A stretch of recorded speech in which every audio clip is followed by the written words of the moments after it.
209er, you are cleared for takeoff. Roger. Huh? LA departure frequency 123.9er. Roger. Huh? Request vector. Over. What?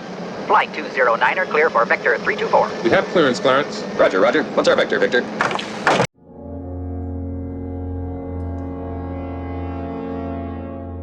Welcome aboard, folks. Today we're taking off into the hilarious world of Aeroplane, one of the greatest, if not the greatest, comedy of all time. So fasten your seatbelts and prepare for takeoff as I explore this iconic film.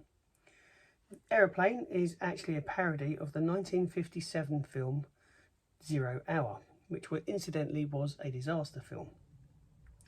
The creators of Aeroplane bought the rights to 0 Hour so that they could use its plot and dialogue, but then add in their own comedic twists to create something entirely unique, which they did. And there's no doubt in that this film is very unique and very funny. The masterminds behind Aeroplane, though, David Zucker, Jerry Zucker and Jim Abrahams, were relatively unknown before this film. Their clever writing and unique sense of humour catapulted them, though, into fame and establishing them as comedic geniuses. Leslie Nielsen, who played Dr. Rummock, was primarily known for his dramatic roles before starring in Aeroplane.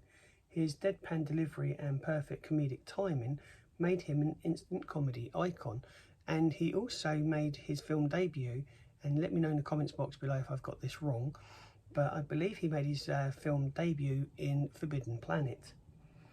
Peter Graves, portrayed Captain Over, was initially hesitant to take on the role, as he was concerned that the script's humour would tarnish his serious acting reputation. Luckily, though, he took the plunge and the rest is history. Legendary Broadway star Ethel Merman made a surprise cameo in the film. She played Lieutenant Howitz, who is a soldier that believes he's Ethel Merman. This hilarious moment became one of the film's most standout gags. Robert Stack, who played Captain Rex Kramer, took his role very seriously, and he refused to read the script beforehand, wanting his reactions to be as genuine as possible. His serious demeanour added to the film's comedic effects, and that really is true because they got the casting perfect on this film. Not only was the writing great, but the casting was also great as well, and I believe there was a real genuine chemistry amongst the cast when you watch the film. If you haven't seen Aeroplane, I do recommend that you go and watch it and then come back and tell me what you think. The iconic line, though, "Don't call me Shirley," was actually ad-libbed by Leslie Nielsen. It has since become one of the most quoted and recognisable lines in movie history. It demonstrates Leslie Nielsen's comedic brain. I mean, to come up just like that with a line as memorable as that, you know. And that's the great thing about ad-libbed lines. When they work on another level. Aeroplane was shot, believe it or not, over a month. The rapid filming pace and tight budget, though, didn't stop the cast and crew from creating a timeless comedy masterpiece.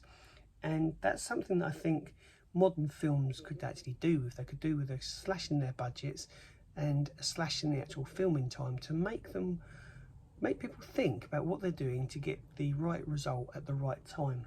Because having these massive bloated budgets in Hollywood at the moment and endless reshots obviously isn't working.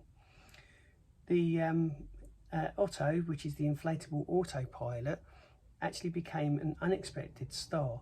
Originally it was just going to be a gag prop, but Otto's scenes were so memorable that he made it into some of the film's promotional materials. Yeah, you've got to see the film. If you haven't seen Aeroplane, you really have got to get a copy and watch it. The success of Aeroplane led to a sequel, Aeroplane 2, the sequel, which was released in 1982. Now, while it didn't achieve the same level of acclaim as the original film did, it still brought plenty of laughs to fans of the first.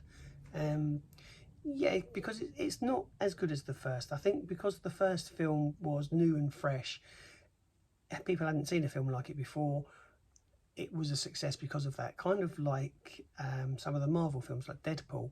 When Deadpool came out, everybody thought that was the way to do a comic book superhero film, and then you can see the decline, particularly with Thor, because Thor started off as a reasonably serious superhero flick, then become this, I'd say, a parody of himself. Anyway, that's enough rambling about that. So I hope you've enjoyed this video about Aeroplane that highlight why this film remains a comedy classic. If you did enjoy this video, don't forget to like, comment and subscribe, and come back for some more fun facts and behind the scenes stories from your favourite movies. Thank you very much for watching, and remember, we have clearance Clarence.